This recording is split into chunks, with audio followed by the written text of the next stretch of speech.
What's up, everybody? Welcome back to the Fantasy Files Podcast, the podcast that wastes hours of your life that you're never getting back. We are your co-hosts, Spencer and Sam, and today we'll be covering some topics mostly related to gatekeeping and what that means in the fantasy book space, and what good gatekeeping is and what bad gatekeeping is, amongst other things like marketing and mislabeling on the publishing side. We'll talk about that a little bit as well. As always, our links to our socials like Twitter and Discord are linked down below in the description, and you can also support us on Patreon to see these episodes live as we record them and participate in the live chat. So yeah, like, subscribe, all that YouTuber jazz, and we're gonna get going with this. Basically, the idea for this episode kind of came to me when I was watching a Pierce Brown interview.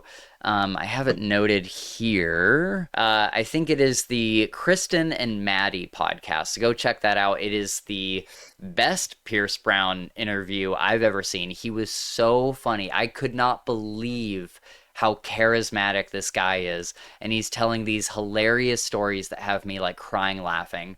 So please go check it out. I'll link it in the description, and I'll text it over to you, Sam, because it was so good. But what sparked the idea for this is these two girls had started this podcast with the idea in mind, someday we want to interview Pierce Brown. And they had read, all of Red Rising. They're huge Red Rising fans. But before that, they had been reading, things like ACOTAR and a lot of romantasy and stuff like that. And they saw the popularity of Red Rising, but in their heads, they were like, we can't read that because that's a boy book. And Pierce Brown was kind of sitting there and he's like, boy book. He's like, that's interesting. I didn't think about anybody being disqualified from reading my work, and I didn't really think about it being seen as a boy book.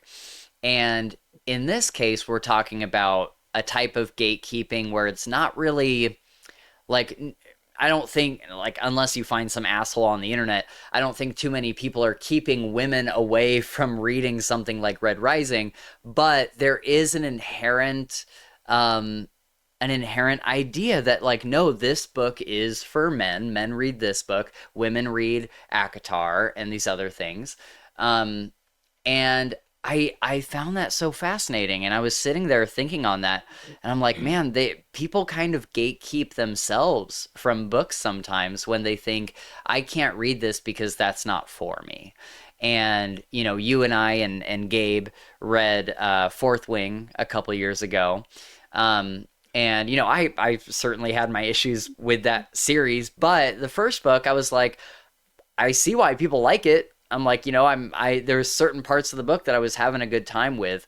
And I'm so glad that, after years of thinking of that series as this is inherently a girl book, which, that's who it's marketed to, let's be real. But I'm glad that I was like, let's just set that aside and read a fantasy book.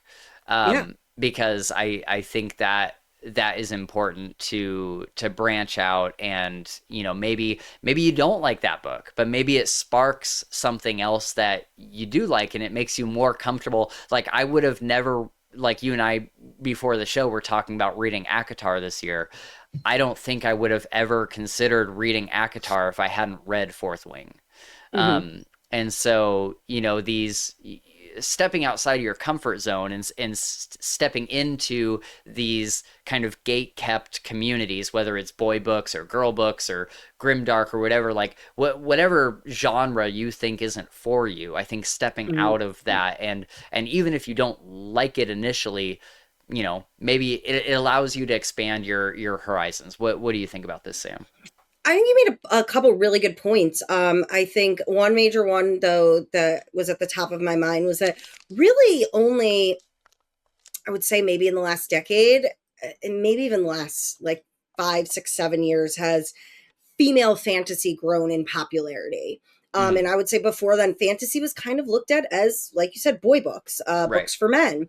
I never read fantasy until probably like 16 years ago when somebody suggested, it might have even been King Killer Chronicles that started me off, that or Game of Thrones. Mm, And it was never something I would have picked up on my own.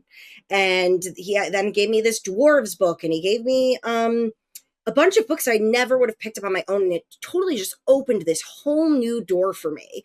And not only did it open this whole new door to a whole new world that I probably never would have stepped into on my own, it's ended up becoming like my life. Like I'm obsessed with fantasy.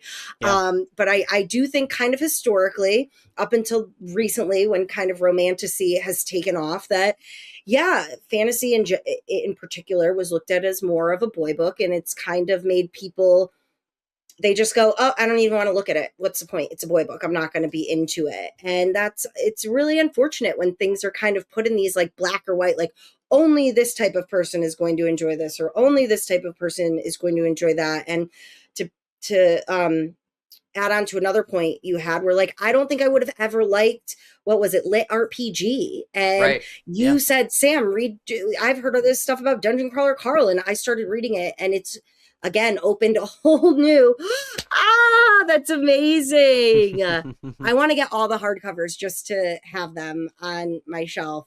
But They're really it pretty. opened again a whole new second door after my fantasy door of like, wow, maybe I want to look into more lit RPG. Maybe I will like this kind of thing. But if somebody had told me 10 years ago, like, hey, try this book about, it's kind of like a video game and how these people advance and whatnot, I would have been like, that's a boy book.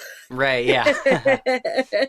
yeah, so it's really, it I just love the progression that's kind of been coming over the last couple of years or so, with people being more willing to be like, let's not put black and white labels on things, and let's try to just like explore and discover and decide on our own if it's a book for me or not, period. Well, that kind of segues into another note I had somewhere in here where I was thinking about the have you been into like a Barnes and Noble or something recently? No, but I've been dying to, because that's how I found The Will of the Many. I said the reason I think I messed up last year with doing so much rereading and not finding anything new is because I love going into a Barnes and Noble and letting the covers speak to me. And that's how I found some of the best books I've ever read in my life. I think that's how I found Robin Hobb, Right. and The Will of the Many. And there's so many, if I looked at my shelves, I would be like, oh, this is that. And I miss that experience of just going in blind, letting something call me, pulling it off the shelf, reading the synopsis, and deciding on my own if that's something I want to read or not.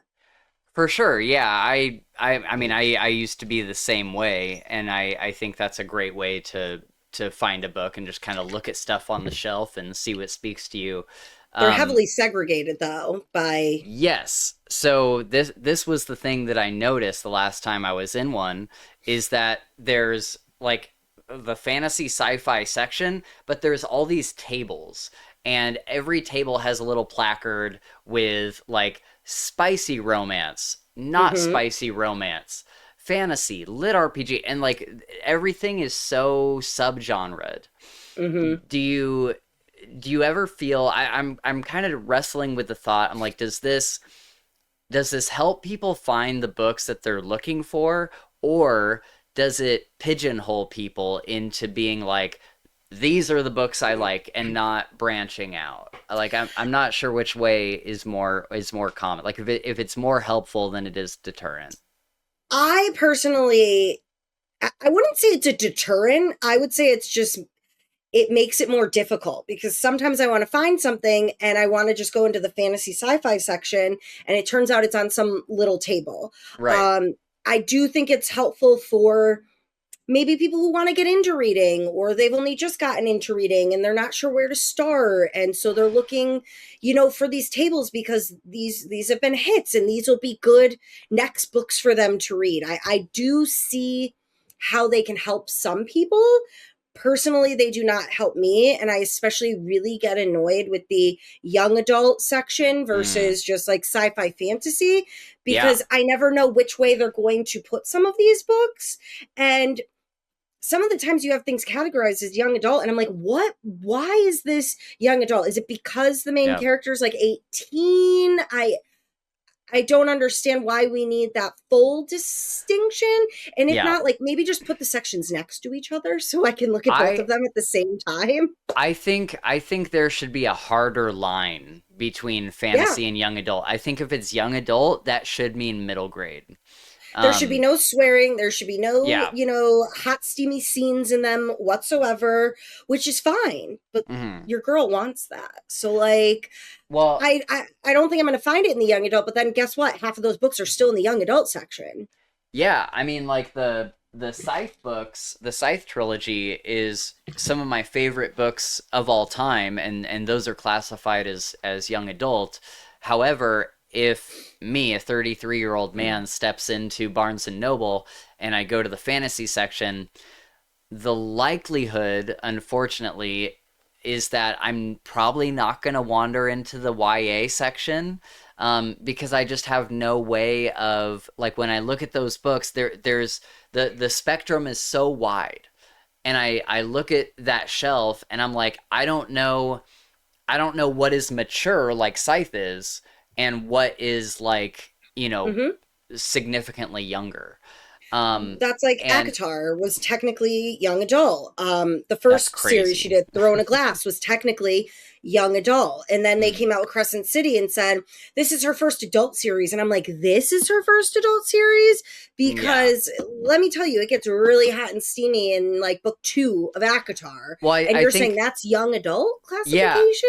I mean, I think, we were talking about, when we were reading Fourth Wing, I'm not like particularly a prude or like very conservative about, steamy scenes in romance or anything. But when I was reading Fourth Wing, I knew that it was classified as young adult. And I'm like, if I had like a 14, 15-year-old daughter, I don't know that I would allow her to read this. Um, No. I'm like, there's mostly because the wording is so specific. Like, the word clit gets brought up more times than Mm-hmm. the word the, Mm-hmm. and I'm just like, I just don't know if I would like let my kid read this book at a younger age. Well, and there's a And so I was kind of difference surprised. between like implied, sex scenes. Yeah. Like it's implied what's going to happen, but they're not giving you the breakdown of that whole scene. They're basically showing Right. you what led up to it and then afterwards. Right. And then there's like the series I'm reading, Ironside Academy, right now, where no, you are reading a pornography. You Right. instead of watching it, you are reading the full description from beginning to end. But I knew that's what I was getting in this book, Sure. Right. but like A Court of Thorns and Roses, the most recent book she put out, is just a porno. The last one, book 4, there's a novella in between, so people say book 4 or 5 depending on how you look at the novella. I don't really count it. Sure. Is just a book of sex scenes, and it's this thick, Spencer. It's this freaking thick. Okay. So That's an Akatar? yeah, so book Okay. 1, there's nothing. There's really nothing that goes on in book 1, but as Oh, that series interesting. progresses, it gets more and more prevalent. And so it's like, I understand why book 1 maybe was classified as young adult. You cannot say the same. So how are you going to break a series and say book 1 is young adult, but the rest of the books are not? Yeah. So I don't know that I don't know where to draw that hard line. Personally, I really do break it down as to how, if you're going to have How sex in graphic it it, is. Yeah. if you're going to have it as implied, or if you're going to spell it out for me. And if you're going to Yeah. spell it out for me, then it's not young adult, okay? I And think like I think I it was should just gonna say, be, like you said, some people don't want their kids reading that. yeah. My parents wouldn't have fucking cared, Sure. but there are some who do, and so they should be able to take their kid to the young adult section and confidently allow their child to view the books and pick Right. any of them. Right. Yeah. Yeah. Totally. I totally agree with that. I think the distinction should be, that, maybe swearing, and also Yeah. themes, because I think the thing that makes the Scythe trilogy and the same author's, Unwind, uh, trilogy or series, distinct for me, and makes it more mature, is the themes are very heavy. Like, I don't know if I had, I mean, maybe if my kid was like 16 and pretty cool, I'd be fine with him reading Scythe or whatever. But if I had like a more sensitive kid that was probably like 13 or 14, I don't know that I would let them read Scythe because the themes, and especially Unwind, gave me nightmares. And Hmm. so, I think there's a distinction in theme too, and what kind of topics it covers. Not that kids shouldn't be exposed to like, a variety of Hmm. topics in real world, scenarios, but I think some of them are a little heavy. And I so, agree with the book I'm reading. There's brought up of what happened to someone in their childhood, yeah, and that without a trigger warning, if somebody has gone through that, you don't know that that's not going to re-trigger them in any way to their past abuses, sure. um, or it just trigger someone in general of reading about the things that some people, you know what I mean? So again, while there's not sex or swearing, it might have themes that are again adult, Right. Yeah, for sure. And so, going back to gatekeeping, I think there is a good way to gatekeep where it's like, okay, because gatekeeping is kind of understood as like, you are not a fantasy fan if, or like this, like that's not considered real fantasy or whatever. Like, people look at lit RPG and they're like, that's not like real fantasy though. And Hmm. I think that's a form of gatekeeping that we typically don't like. But good gatekeeping can come in where it is like, this is YA, this is not. Just by definition, it is like that is the gatekeeping of these two things that we are separating. Um, and I think another form of good gatekeeping is what I wrote here is keeping out people who say they are a fan of something, but actually kind of hate everything the fandom represents and wanting to change it. I put in the example of Star Wars. I know there's still plenty of Star Wars fans, but we saw this with Kathleen Kennedy's run of Star Wars, where it's like it used Star Wars used to be this one thing, and then a bunch of people kind of came in who aren't really Star Wars fans and are like, well, but Star Wars is great, but I think it should work this way. And they like fundamentally change how the magic and Hmm. everything in Star Wars works and how it just completely fundamentally changes the series.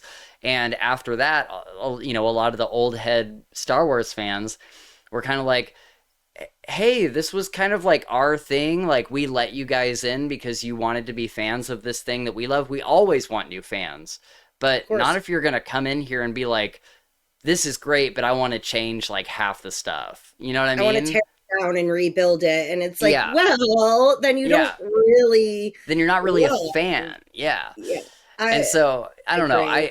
Yeah, you agree? Okay. Yeah, Yeah. I would say that is good gatekeeping, as far as, not, not going to somebody and be like, "Oh, you're not a fan if you haven't like watched the old Star Wars or whatever." But like I think there are bad faith actors that are good to keep out of certain fandoms just so they don't ruin it for everybody else. Well, it's Um, like it's crazy to me that something like Star Wars, which has like the built up fandom that it does, that they would then bring in someone to do another movie that, not saying you have to be a day one like lover of Star Wars, but you should bring in someone who's essentially a super fan.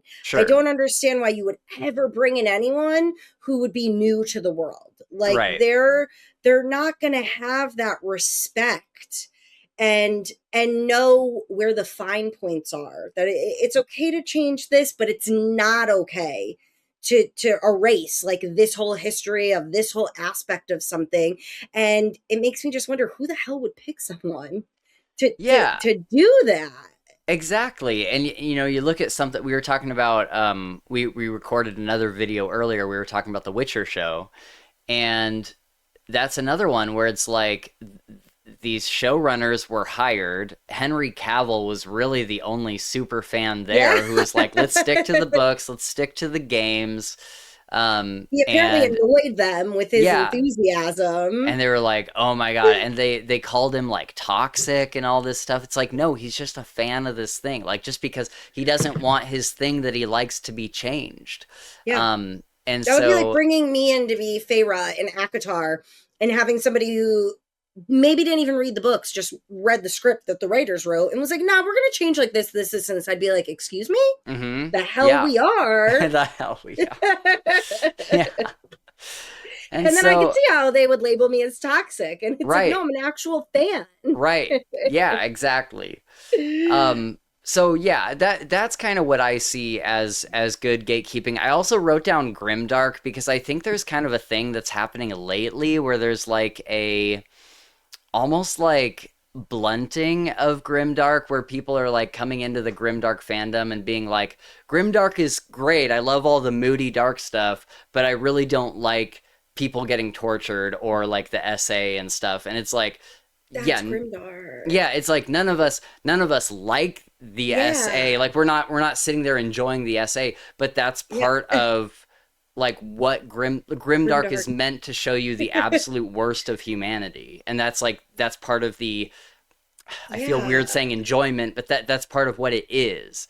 Um It's the reality. And like, hey, yeah, you might think like these are really tough to read and hear. So do I, as someone who enjoys these things. But these are also realities for a right. lot of people. So don't read grimdark then, but don't try to come in Yeah. and change it, because then it's not grimdark. Yeah. And to bring it back to the whole Barnes and Noble of it all and how to draw the lines and whatnot, I had wrote a little note of like, well, instead of like classifying them as like young adult or fantasy, if they kind of graded them like they do movies, like this is PG, this is G, this is Sure. R, you know Yeah. what I mean? This It'd is be great to X have a rated. rating. Yeah.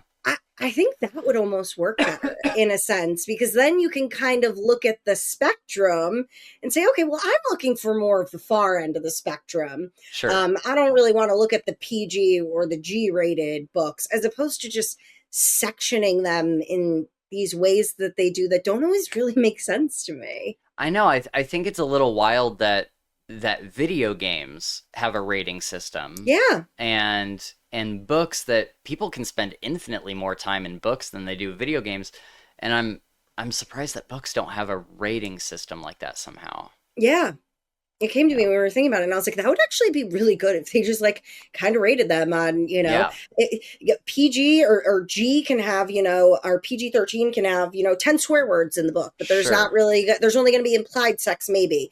Yeah. And so on and so forth. And I think that would actually work much better than the current way that they're kind of categorizing things, because it makes me think of The Name of the Wind.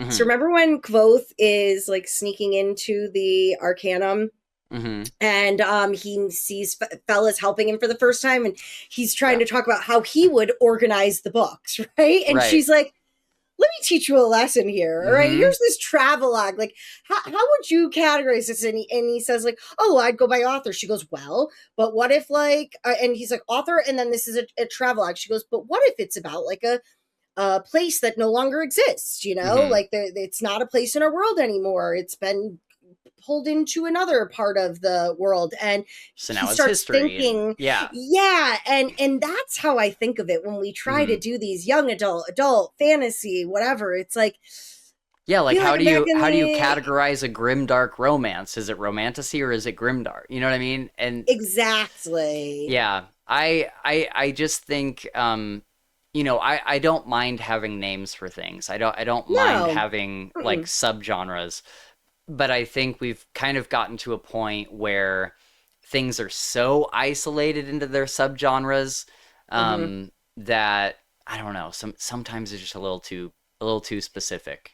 There's got to be a Yeah, better and I way. really think like a rating system would help kind of like blur the lines with things and maybe get Yeah. more people to read things that they wouldn't have if they were like, oh, that would be like young adult, Hmm. be Because like really someone like interesting. me, like if I walked into the young adult section, but on the spine of a book or something, I saw, oh, this is young adult, but it's rated R. So maybe there's some more like mature things in here that I should check out. Mm-hmm. I think that would be like a very quick, like recognizable way to figure that out. It's a Mm-hmm. good idea. Yeah. Because if Um, I said something PG, I'd be like, next. right, yeah. But I want to talk about what gatekeeping means to you, and kind of along with that, we've talked about some good gatekeeping. What would be some signs of like bad gatekeeping? God, I am. When I first we were going to do this episode, and I was reading like your notes, and I saw like good versus bad, I was like, "What good gatekeeping is there?" Sure. And once you explained like with the Star Wars analogy, I was like, "Okay, that is good gatekeeping. I Hmm. can actually get behind that." But in general, I would say gatekeeping is something to me that really fucking pisses me off, really gets me angry. I really hate anyone who's out there not trying to get people to read more and is instead trying to say, this is our little club. And for you to be a part of it, you have to be like really hardcore and blah, blah, blah, blah, blah. Like, I really hate my top one is that audiobooks aren't reading. Get the fuck out of here. Yes. Okay. Reading is reading. What would you rather have them not do this and not, if audiobooks are what work for them, what's the problem? What they're still like retaining the exact same material that you are retaining, but because they don't pick up a book, or even you've got some gatekeepers about e-reading, that it's not reading. Yeah. Like, first of all, I think people need to take a step back. So anytime I have a bad thought about someone or person, place, thing, whatever, I take a step back and I go, what does this say about me that I feel this way? Why do I feel this way? Does it make me feel better about myself?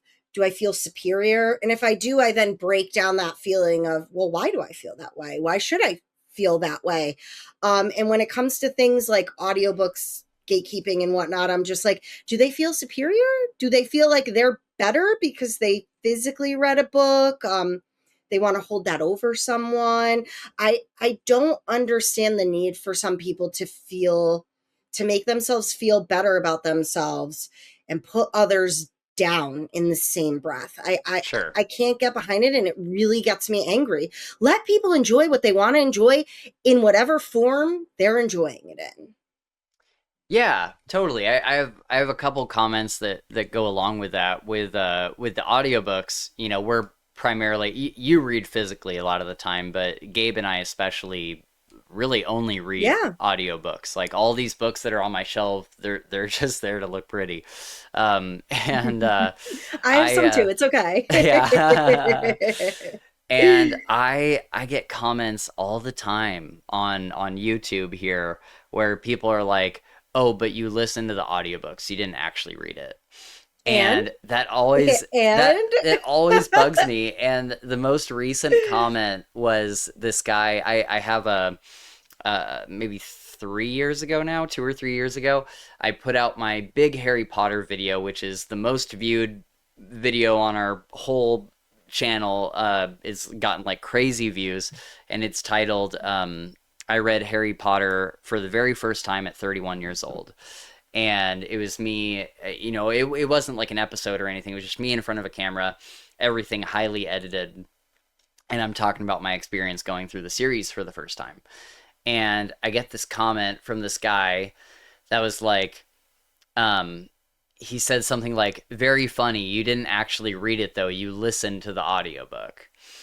And I responded and I was like, I'm just curious because I'm consuming the story. I've Mhm. I've I've heard all the words that you've seen on the page. I've heard is the exact same story, and I've listened to it, I've consumed it, I understand it all. It's not like I listened to it like with Strength of the Few. That's one that I wish I had read in print because I'm like, Mhm. I feel like listening to it, like I just didn't get a lot of it. But with That would have something, helped, I think. But with yeah, Harry Potter, but with Harry Potter, I'm like, I understand the entire story. I probably yeah. understand it more than most people, or not most people, but more than some people. And But we view I it in and a podcaster way of like, I'm going to discuss this later. right. And Yeah, exactly. And I asked the guy, I was like, I'm like, and often I can read and reread significantly faster than somebody who only reads in print. So tell me, in the past 2 years, how many times have you read the Harry Potter series? Because I've reread it 4 times in the past 2 years. Hmm. because I do Yeah. audiobooks. I'm like, so have I not consumed it significantly more times than you probably, and therefore understand it significantly better than you? Like, not I'm not trying to like puff myself up or anything. I'm just saying like, how is Yeah, you're it defending different? I'm like, yourself. yeah, I'm like how are audiobooks different than reading it on paper? And there's the occasional exception. Like I don't. That's one reason I've always put off Malazan, because I'm like, I just don't think I could do that in audio. Like that would be so much to consume in audiobook.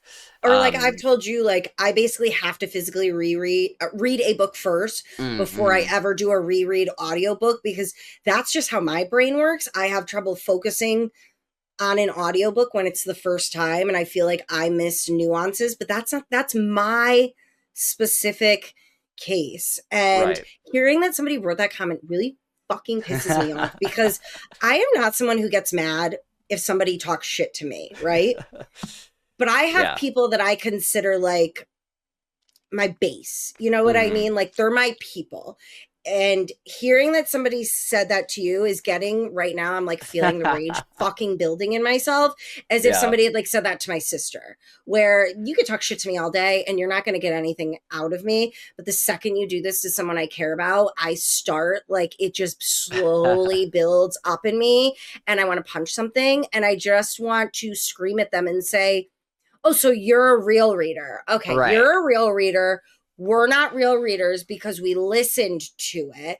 And what, you can now go sit on your couch and be all fucking smug about it and you feel Yeah. better about yourself because you physically read this book and Yeah. consumed the exact same material that I freaking listened to.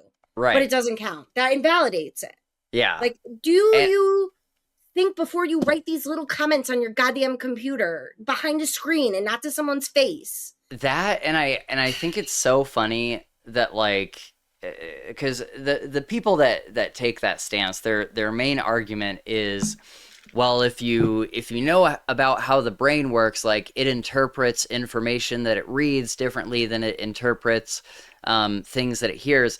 And I would really suggest people go and check out, I think it was Murphy Napier that did a video on like what are the actual, like when we get down to like a biological level, like what is the difference between listening to something and reading something on paper.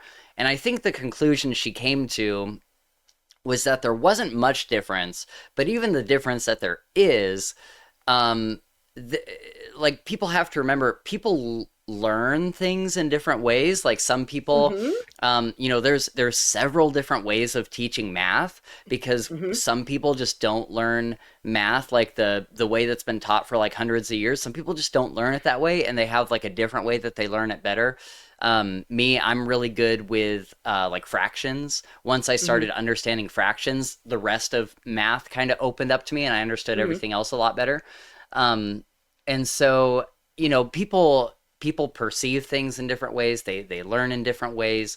Everybody's brain works, at least a Yeah. little bit differently. And so to say that, like, oh, but like your brain isn't interpreting the information, it's like, for all you know, I'm interpreting it better than you. You know what I mean? Like if Yeah. my brain works in a very specific way where hearing things is actually better than reading the Mm-hmm. text, then I may be consuming the book in a Better. more foundational way. Yeah. And so I yeah, I always think that's pretty funny. That's I tend true to just ignore those though. comments. It's true though. Like, I mean, when I was growing up, and in middle school, I went to this science and technology school, and everything was hands on. There were no textbooks. It was constantly projects and building and doing things with your hands. And then my parents made us move. And I went to this town where my first day of school, it was like, here's 8 textbooks. And I know it might be shocking to hear that textbooks were not great for me back in the day, but I went from being a straight A student to like having every level grade you could possibly think of, because hands-on learning was best for me at the time. So for anyone to make a blanket statement and say, well, they say physically reading the book is the best way to process it. Get the fuck out of here. Especially in today's day and age. Get the Yeah. fuck out of here.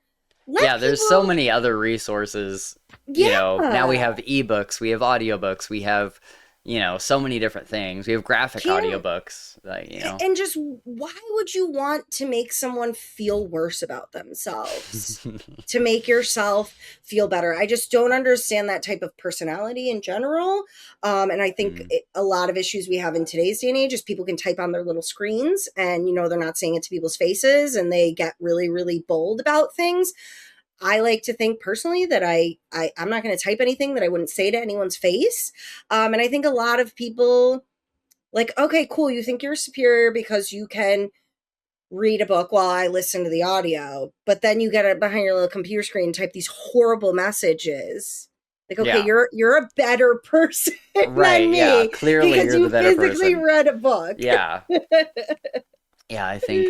Yeah. It's all so funny. It's It really completely is, though. completely Oh, ridiculous. And for me, my example of bad gatekeeping is actually something that I guess I kind of used to do, like not to like an extreme extent, but I would look down on, after I really got into fantasy, I would look down on things like, something like Akatar, where I'm like, yeah, but that's romantasy. It's not like fantasy though. Like it's that, not like that was kind of my fantasy. thinking. Or like something like Twilight, Mhm. and or even Vampire Diaries, Vampire and Diaries. I knew you were going to say yeah, and that. as much as I hate to admit it, shows like Wheel of Time. I mean everybody knows that I have a lot of problems with the Wheel of Time show. The one thing that it did though is it got people to read the books. It like what however you feel about the show, at the end of the day, it was a gateway for many people to start reading the books. And then from there they probably went on to the Cosmere. And then from Mhm. there they probably went on to other fantasy books. And so Mhm. it's kind of, some of these shows that are garbage in my opinion, like including Rings of Power or whatever, as much as I may hate the show, it is getting people into fantasy, and that is the Mhm. ultimate goal. This is like a religion where it's like whatever gets you to Jesus Yeah. Christ. You know Yes. what I mean? Like The whatever it's gets you to the pearly gates, it's fine, okay? yeah. If you enjoyed it and I didn't, that's fine. Yeah. That's fine, because there's going to be things you enjoy that I don't, I enjoy that you don't, and we all have our little intricacies where you tend to draw a firmer line on, adaptations and staying true to the source material, where I have always just been able to look at them as two completely separate entities. I love that I can catch things that I'm only catching because I read the books, but I do like them playing with a couple of the aspects because then it makes it new and fun for me as Sure. well. I'm not positive what's going to happen in the show just because I read the book. So I'm pretty good at that. But again, I never put people down for saying like, "Oh, fuck you, Spencer," because you didn't enjoy this because it was too veered off of the main storyline. You know what I mean? It's like, Yeah. hey, you enjoyed it, you don't, but it's going to probably open new doors for you to other things along the way. And that's the goal here. I want everyone to love fantasy. Right. And I have this really interesting example. Well, actually I was going to say um before I ever started reading the Dresden Files, like Dresden Files and Night Angel trilogy were really my first like couple steps into like serious fantasy. I had read, it's not really fantasy, but I had read series of unfortunate events since I was really young. That was a But Jeopardy question the other day, and I was like, "Lemony really, Snicket, Lemony Snicket." oh It shoot, asked, it said this author wrote books under this name, but then when they wrote a series of unfortunate events, they changed it to this, and I was like, "Lemony Snicket." oh wow, that's funny. That's funny. But yeah, I had read that series for a while, and I would say that's probably where my love of reading kind of started. Yeah, And then before I ever read Dresden Files or Night Angel, though, I read Twilight, and I that love was that like, for you. and I that love was like, that. I look back on it now, I would never reread Twilight, but No, same. it was like a stepping stone into like, oh, I like these supernatural aspects. I like that this isn't like, just like normal people. There's some sort of extra twist here. Yeah. Um, and That's funny then because I think we talked about it before, where I brought up that there are certain books I loved when I read them, and I was so grateful that I read them when I did, because now having read everything I've read, I don't think I would read them. Yeah. But because I read them when I did, it worked really well. And so, Sure. like you said, like Twilight was one of them where I was a teen when I was reading Twilight.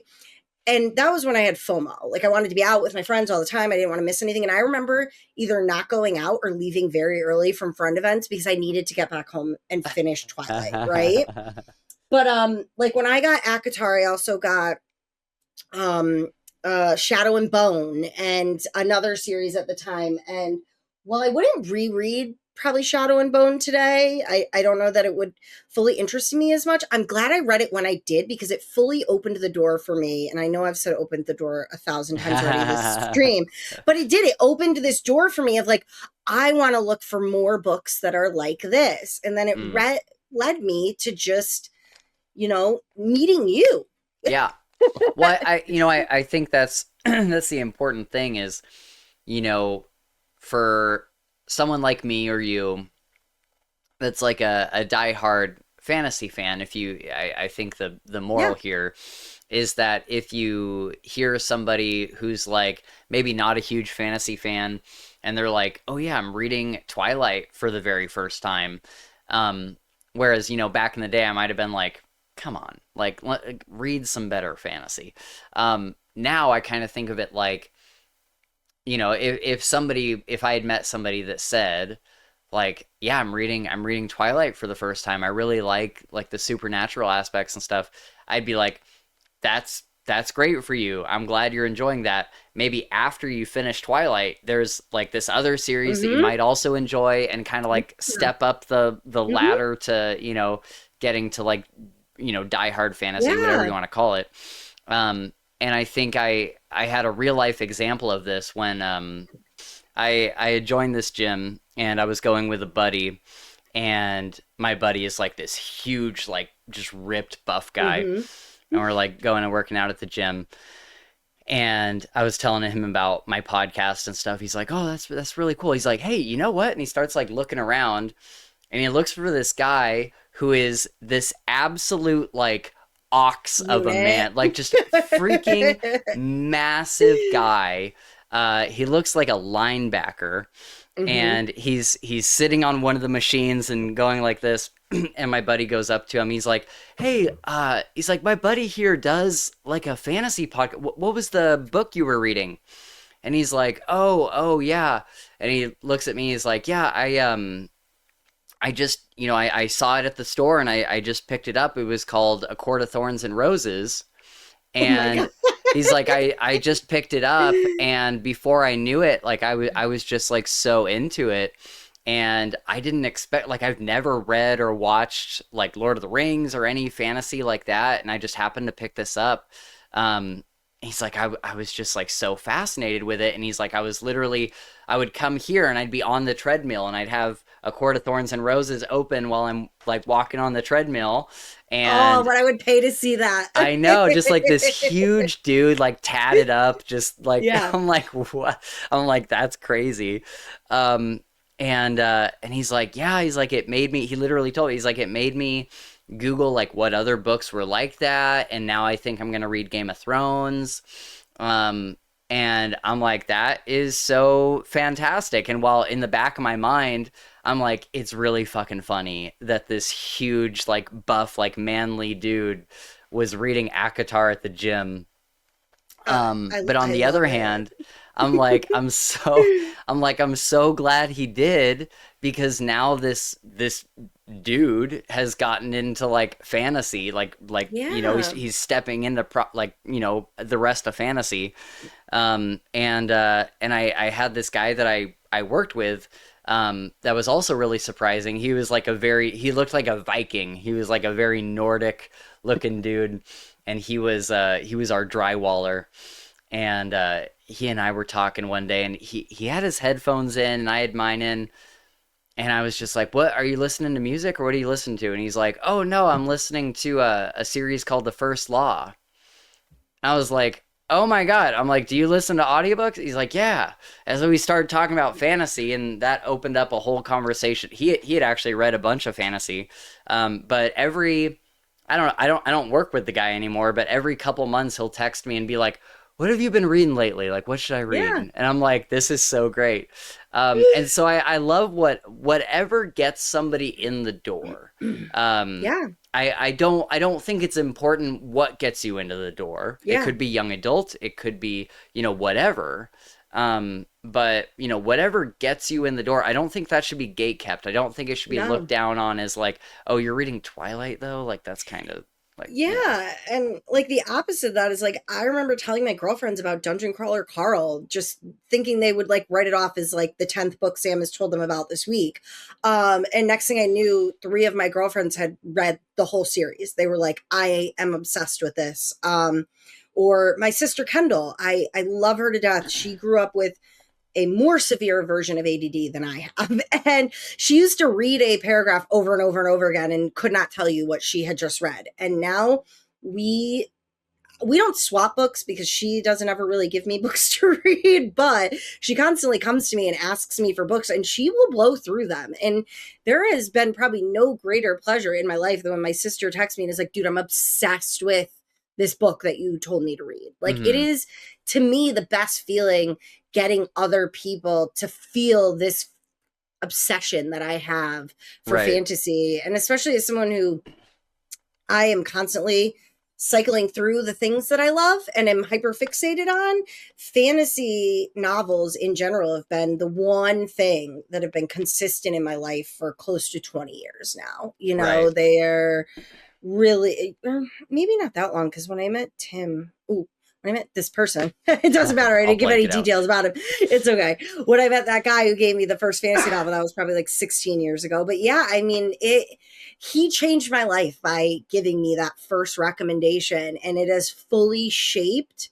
Like, I would not be here today as a Mm-hmm. co-host of Yeah. the Fantasy Files podcast if he had not introduced me. I wouldn't be here. Right. And so you don't know how that could change someone's life. So I want to open more doors for people as opposed to slamming them in their face and saying, well, you're not part of the club because you listened to an audiobook and didn't read it.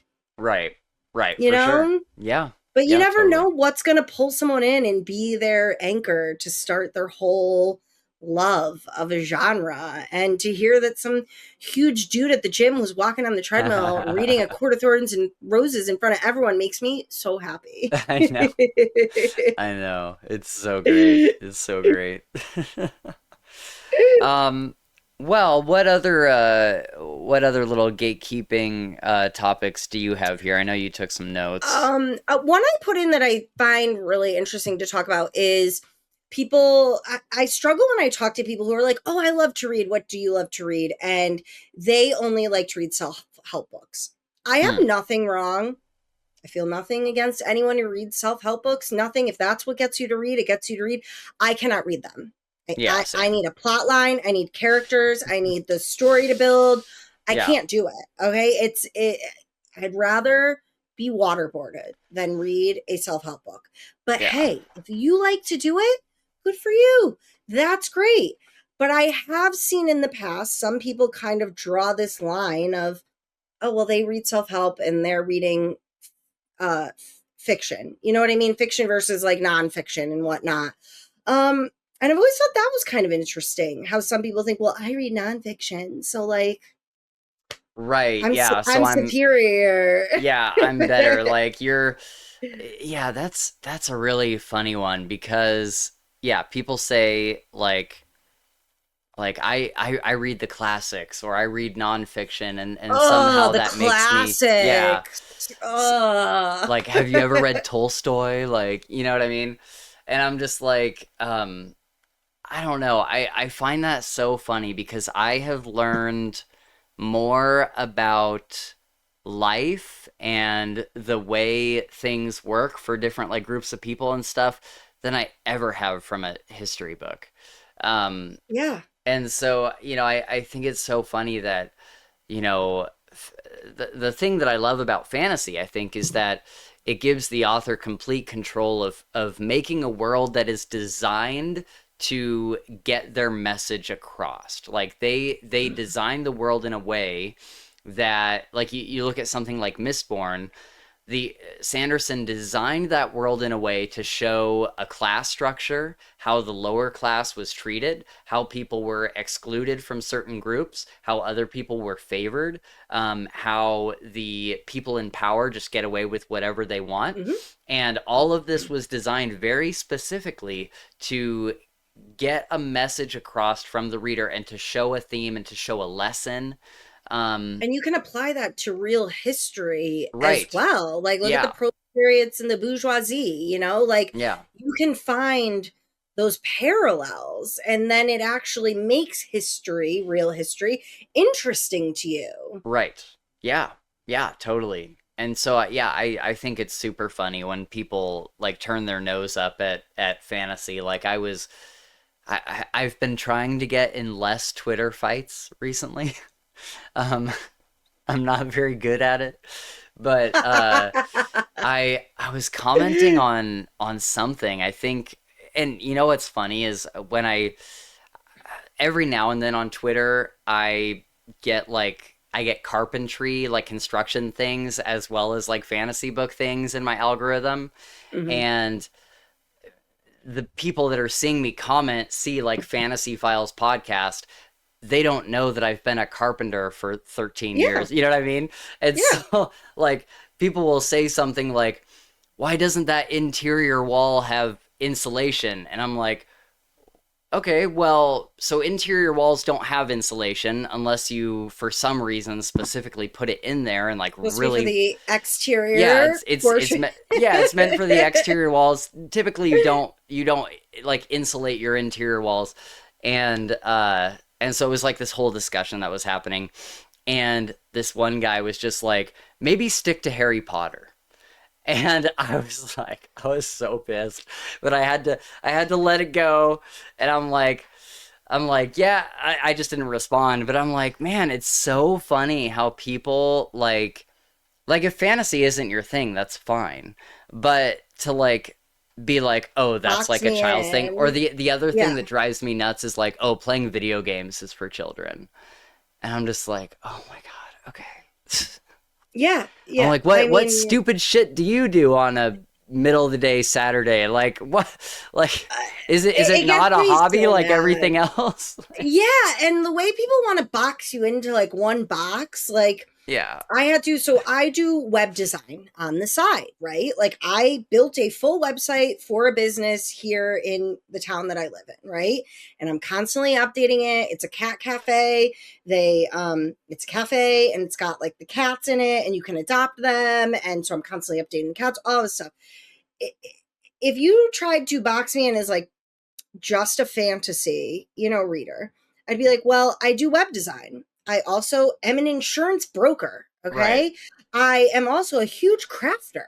I cannot tell you the amount of boxes I feel like I could pile on top of that. So if you tried to Sure. just say, well, stick to your fantasy novels, you know what I mean? Right. If somebody in a People comment view was so trying one-dimensionally sometimes. so one dimensionally. And I'm like, dude, I am so layered. I also have Mhm. a fucking 200. I'm level 200 in Fortnite right now. Okay. And I'm a freaking insurance broker. Do you know what I do all day? Do you know the crap I do all day as an insurance broker?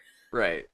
But like, I like to unwind. I like to de stress and I don't box myself into one thing. I have a ton of different things that I Yeah. like to do. So don't try to say, oh, well, you like fantasy novels. So you can't freaking comment on this job skill that you have had for 20 years, Spencer. Oh my God.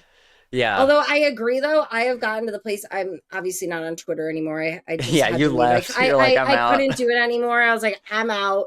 But I have been on Reddit for probably close to 20 years now. I have noticed lately that I've started typing out replies to people and then I just close the app. I don't post them. I don't add Mm, them. I've gotten to this point where I'm kind of like, why? yeah. Just you know That's what? I have my opinion. I'm good on this. That's My exactly what I was telling her about that whole thing. I was talking to Yeah, Mist the other day, and she said the exact same thing. She's like, I write out the message and then I delete it. I delete it. I'm like, that's so funny. It makes me feel good to like get out what I was thinking, but then I realized, okay, well, Yeah. they're probably gonna comment if I post this, like back. Right. I don't want to get into an argument with some faceless person on the internet. And I also don't care. Like, I Right. don't care. I'm going to look at my husband and I'm going to bitch about what I was just bitching about typing, but I'm going to close the app. I'm not going to post it Right. because I just need to keep my peace these days. And I've realized Yep. there's a lot of unhappy, miserable people out there, which I think is like the main core of gatekeeping, is Yeah. that people are truly kind of miserable, which is Yeah. again why I step back and I go, okay, something's wrong with them. And this is like somehow making them feel better. So, you know what? I'm going to let them have this. I'm just going to let them have this one. Yeah, for sure. You wrote down here book count competitions for year reviews. Do you want to talk about that? Yeah. So when I first really got into reading, I had like an Instagram account and I got up to like 5,000 followers on it. I got like pretty a decent following with it. And Yeah. I kind of realized at one point I wasn't reading for myself. I wasn't, I don't know how to explain it. I wasn't reading. I loved it, but like I was reading for what I could post, what I could get likes for. Yeah, definitely. I was doing it for the gram, you know, Right, and I yeah. see that a lot in TikTok like has the same problem, TikTok yeah. and that. And I remember initially it was like, all right, I want to read this amount of books this year, right? Like I'm going to read this and I want to not only set a goal but then reach it and get past it so that I can like own these people. Like look how many books I read. Yeah. And over the years I have softened to it and just kind of been like, I'm going to read at my own pace. I'm going to read what I like. It is what it is at the end of the year.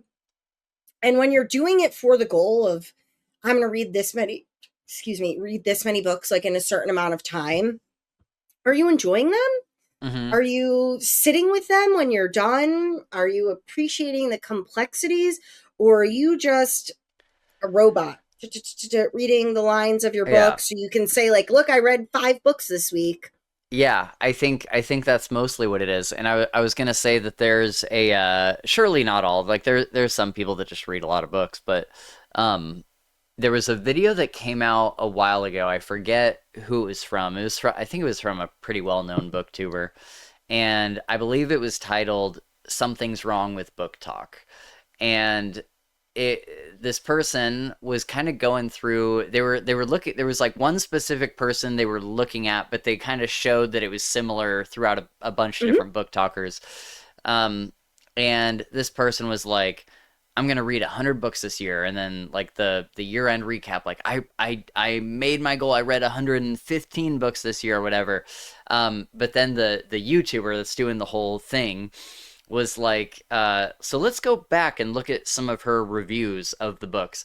And she's like, I just read this book, here's what it's about, and like kind of doing like a spoiler discussion kind of thing.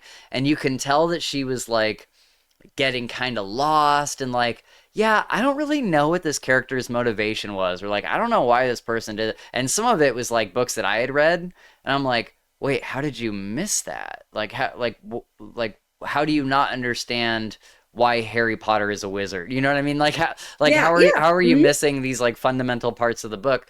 And then the YouTuber that's doing the whole thing kind of goes on, and they're like, basically what I'm gathering from this is that people are like sprinting through books, not really paying attention to what's going on. Maybe they have the audiobook going while they're doing the dishes, and like maybe they'll like talk to somebody, and you know, because Yeah. there's people in my life that I know that will do this, where they'll have an audiobook on and then they'll turn to someone else and start having a conversation, and I'll be like, wait, so did you hear the past like 5 minutes of the book? Like, should we rewind? I'm like, ah, it's fine. And I'm See, like, which is why I always say I can't do yeah, audiobooks the first time because I can't miss that 5 minutes. yeah. And I'm like, and I think a lot of people do that. I think a lot of people just like sprint through books just to say that they read it and to like be part of like the online conversation, but not to like Mhm. really consume the media. Yeah.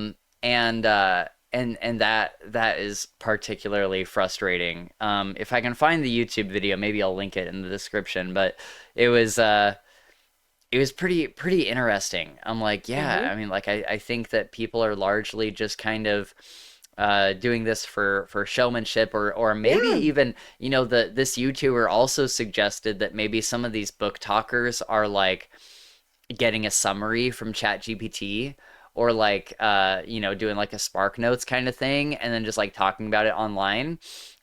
Which I don't think Because they're there's not a getting like in depth about it. They're just right, giving you yeah. the glossed over version. Yeah. Yeah. And like, sometimes I would never do it without reading the book first, but there's been times where I've like read a book and then be like, okay, I need a summary to remember what happens, and like doing it that Mhm. way. I think that's fine, but I don't think you should be just reading the Spark Notes version of a book. And I No. I didn't understand that until I got older, where when I was in like junior high and high school, I'm like, why would I not just read the Spark Notes of this book that my teacher is assigning me? Like, I'll just do Mhm. that, and then I have all the information. And now that I'm older, I understand. I'm like, oh man, there's probably so much that I missed. Right? Like I could have But really enjoyed this, but instead I yeah, was looking at the end goal of like, oh, I got to take a test on it. So let me just read like the Spark Notes. And and I think a lot of book talk has lost the plot yeah, here, I which think is they see for it when as you're like a reading books. yeah, like they see it as like a book report, like a book test. Like, oh, I gotta get this done so I can talk about it on Book Talk. And it's like, no, you should get it done. Like, I always notice Yeah. whenever we have an episode coming up and we're like, we gotta read this book for this episode, and we're like cutting it close and reading really. I mean, Hmm. that's exactly what happened with Strength of the Few for Yeah. me. Is Hmm. like Same. I was barreling towards the end, just trying to Yeah. get to the episode, and then I was like, I was like, I "Hey, can don't we push know. this a day? Yeah, Like, I yeah, need to like slow down my audiobook right right. now." And so yeah, I just don't think it's worth it in the long run to make TikTok happy, and to get views and stuff. I just don't Put know. out quality, not quantity. You know what I mean? Yeah, Call that gatekeeping, if you will. I'm sure. okay I with was just that. thinking that. Yeah, But, I'm like, it's a little bit of gatekeeping, but I mean, I but mean, but in that case, it's like, are you an actual fan of the book then, though? Like, are you a fan of the book, or are or you you're just trying to just make a like, are dollar. you a fan of TikTok? Yeah, like, You want to make money off of your TikTok. right. Yeah. Yeah, I mean, when you're doing these, like, maybe max 5-minute videos, and you can squeeze in a 5-minute video, probably your summary based off of a chat GPT or a Cliffs Sure. Notes. But at least I like to believe here on YouTube, when we do our long form videos, you can't get away with that. Yeah. You have to have read it and thought about it, and it's just not the same. And so, yeah, that was like my whole point with that is people who I have learned I'm not going to put a number on how many books I want to read this year. I just want to read some really good books. Yeah. Yeah, for sure. You have another point here that says popular books are bad by default. I think that's a big thing. When I read A Court of Thorns and Roses, it wasn't big yet, right? Hmm. And I fucking loved it. I think now it's kind of got this connotation added to it where it's like, oh, you're reading Court of Thorns and Roses because it's like big and everybody's talking about it. Who Yeah. cares? Who cares? Maybe it got big and is being talked about because it is so relatable and so many people can enjoy this, as opposed to being, again, boxed into this little, what do you call it, Barnes and Noble section, and has to fully fit what they think it means to like fit in here. That annoys me when people think just because something's popular it can't be good. That means only stupid people like it, and Hmm. that's why it's as popular as it is. Unless Right. you've tried to read the book or read the book, I don't give a fuck about your opinion on what you think this Sure. popular book is. I don't care. Yeah, I mean, I have a couple thoughts on this, but I think, I fell into this years ago with Harry Potter, where I was like, Mm-hmm. oh, it's such a big series, like, or it's such like a, I mean, it is a big series, but it's such a like overhyped, like overblown Mm-hmm. series that there's no way it's good. And I put it off for years. And then when I read it, I'm like, oh, people like this series because it's great. Um, That's how I was and with Twilight. I didn't read it until the series was done because I was like, some vampire crap, whatever. I yeah, fucking loved it. yeah, Cake on my face, okay? And I will happily admit it. You know what I mean? But I sure, feel like when you box yourself in that way of like, well, because everyone likes it, I'm not going to like it. I'm too right, cool to like, yeah. mainstream stuff. You're just missing out at the end of the day. You're just missing out. Yeah, you're just missing out on good stuff, and I think the important thing to remember is, you're not the only person that thinks like critically about books. You know what I mean? Like they're like things that are super super popular. There is a pool of people that are not casual readers. Like there are a pool of people that think very deeply about books. And if something has gotten to the popularity that it is, you may read it and see like, oh yeah, it's just kind of popcorn fiction. But for the most part, I think with the really really popular books, they're popular because like there may be a group of people that are popcorn readers, and there may be like a big part of the group too that are very like critical readers that are like, no, this is actually good because like it has all these underlying things. um and I think it's so easy to dismiss some like big series and stuff like that. So like some when I say big, I mean like Yeah. popular. Mhm. And there is That was an a issue for me to just like be like, up, it's popular. mm-hmm. it, Yeah. it was definitely an issue up until maybe just a few years ago of, oh well, everyone likes it, well I'm not going to like it because I'm a real reader, Right. Yeah, where like exactly. I need the hard hitting books. And Yeah, like for I sure. said earlier, you got to take a step back and go, do I make myself feel better because like I'm Yeah. like, oh, I don't like the popular books. Right. Yeah. And am I and I think too it's like eh, and also stepping back and asking like, well, am I the only one that's like a real reader? Like surely there are other like real readers that have read this series, and I don't know. But Yeah. there's a couple YouTubers. One of them I guess I can say the name of because we kind of famously go back and forth. But Matt's book reviews on YouTube, and I'm only saying his name because a lot of other people know this is true as well. Is he kind of famously shits on really popular books? Like he'll like praise these really like niche books that are like old fantasy books from like the 80s and 90s or something, and then shit on something like, I don't know. I don't know if he shit on Dungeon Crawler Carl, but that would be like an example of like, You'd oh be yeah, like surprised if he yeah. did. Yeah. And like I remember the big one that I noticed was the Cradle series. Now I am not a huge fan of Cradle. But there are several books in the series that are very good. I think the final book in that series is amazing. And I was watching his video on it, and I'm like, dude, I think, and he's complaining about Cradle all the way through. I'm like, I really feel like he's just complaining about this series because it's popular. And I almost wonder if it's a chicken and the egg thing where a book series gets extremely popular. You can't even see my hand. Extremely popular. I've been doing the same And thing the whole time. right, yeah. And like, maybe it gets like overhyped. Maybe it is a very good book, but maybe it gets overhyped. And so now it's oversold to people so that when Mhm. somebody actually does check it out and they're like, "Okay, well this book's super popular. Everyone's been telling me it's the best thing since Jesus Christ." Mhm. And then they get into it and they're like, "It was good, but I just don't understand like the hype." And that kind of happened to me. I think that's a problem with marketing in general. Mhm. Is I made a video last year about the Silver Blood Promise, and all the marketing around that book was there were several articles. It was like a mainstream book, and several articles were coming out saying it's the new Lies of Locke Lamora. Like this is like the spiritual successor to Lies of Locke Lamora.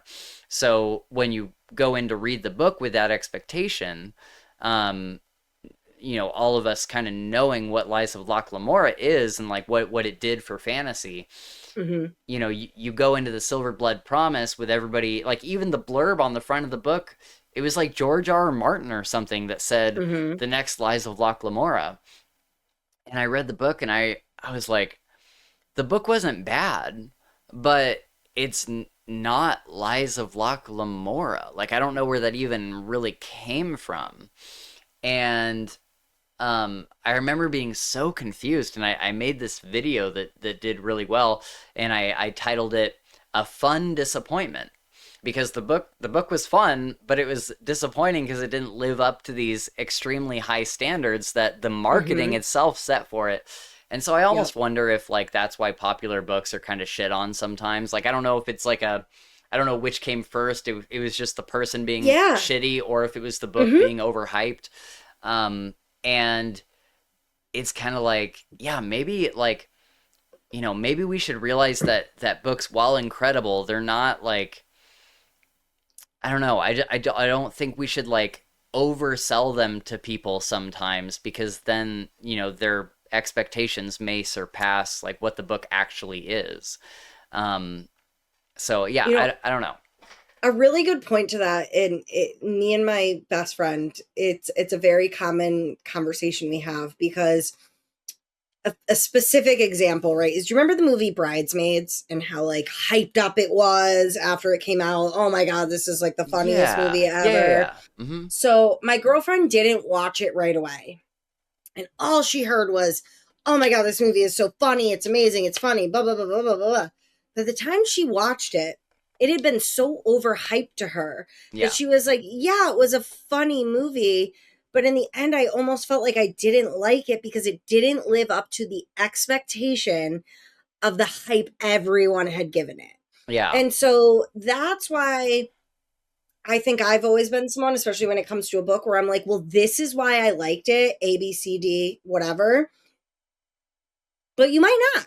I'm Mm-hmm. never sell it to someone as this is the best fucking book you're ever going to read. And it is Yeah. as amazing as Game of Thrones and Lies of Locke Lamore. But no, I'm just going to tell you why I liked it and leave it at that. I think when people start comparing apples to bananas is when you're going to lose it for someone or ruin it for someone, and they're going to go, they shouldn't go in with like a full mindset of like this is the best book I'm ever going to read. You know what Right. I mean? Yeah. Because you can basically only be setting yourself up for disappointment at Yeah. that point.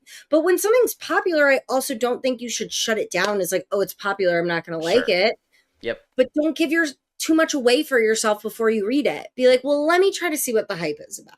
Right. Don't watch videos beforehand, don't read the reviews, just jump on in.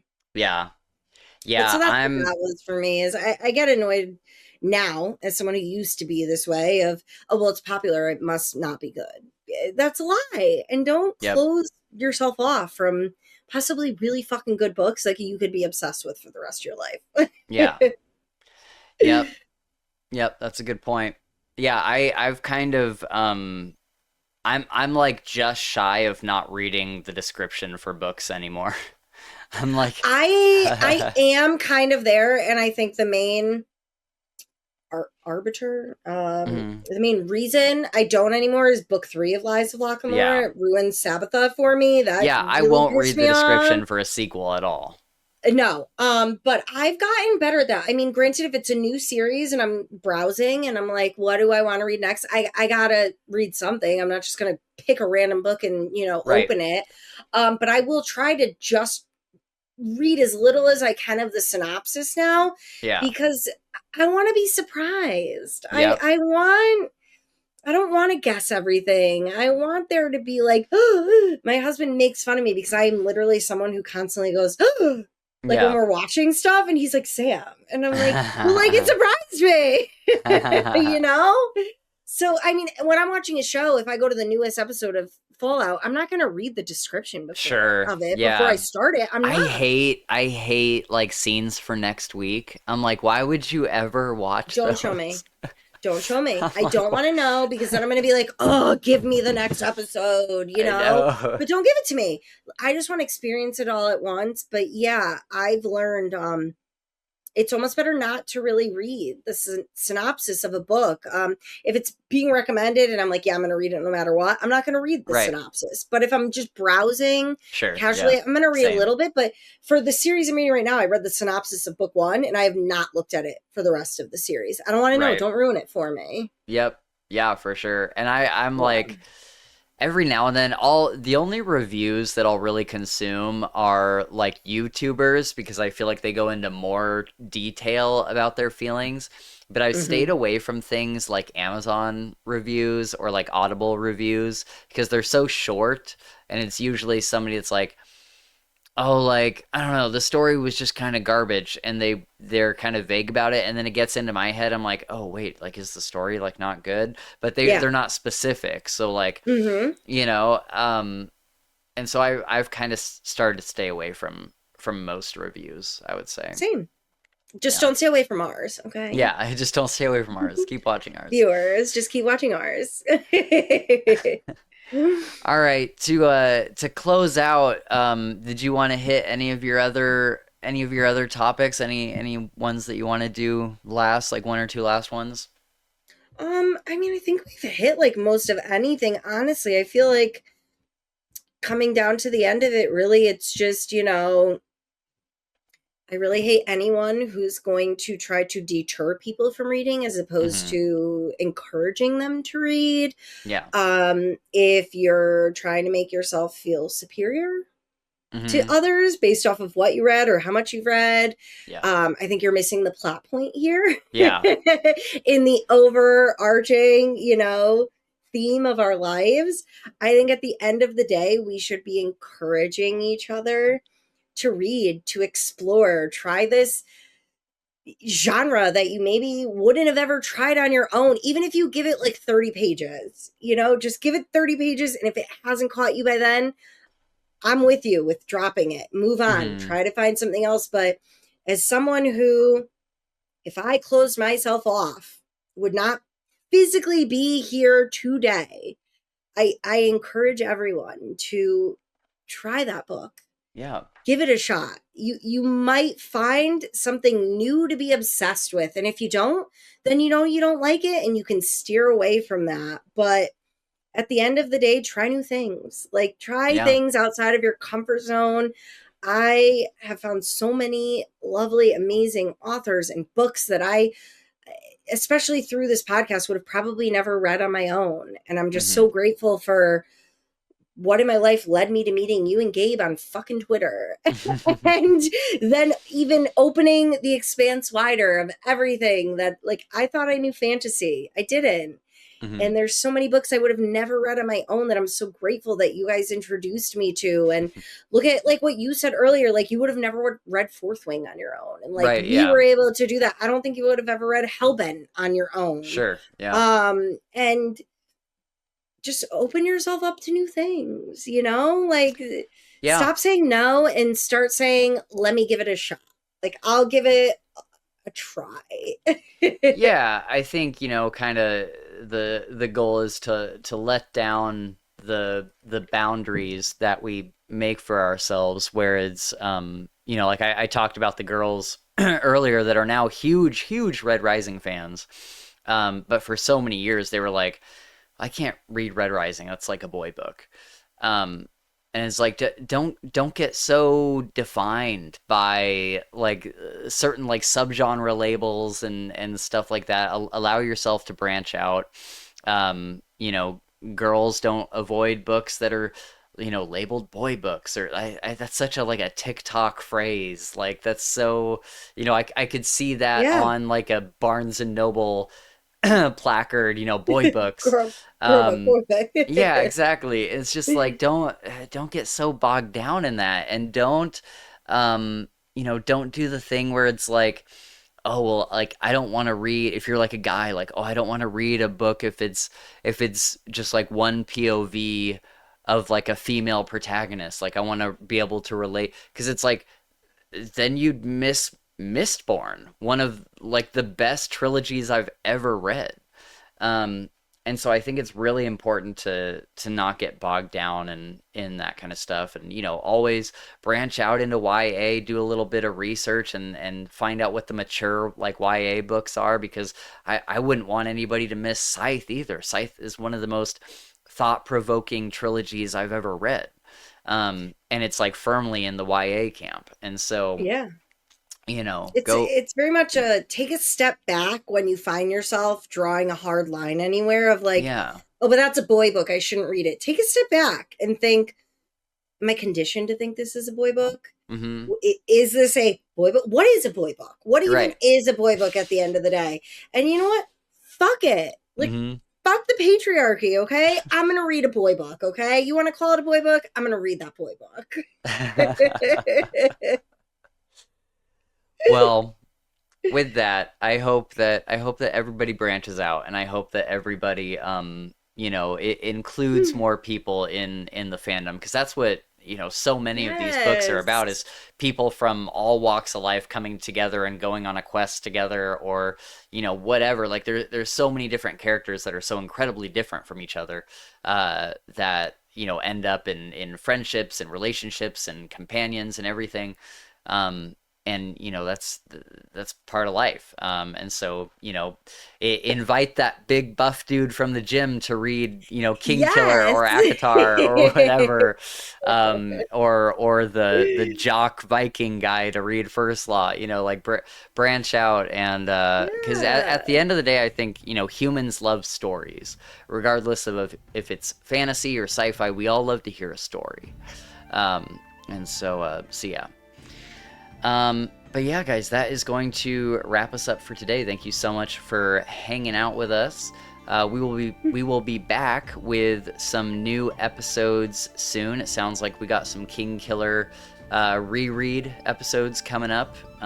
So keep an eye out for those.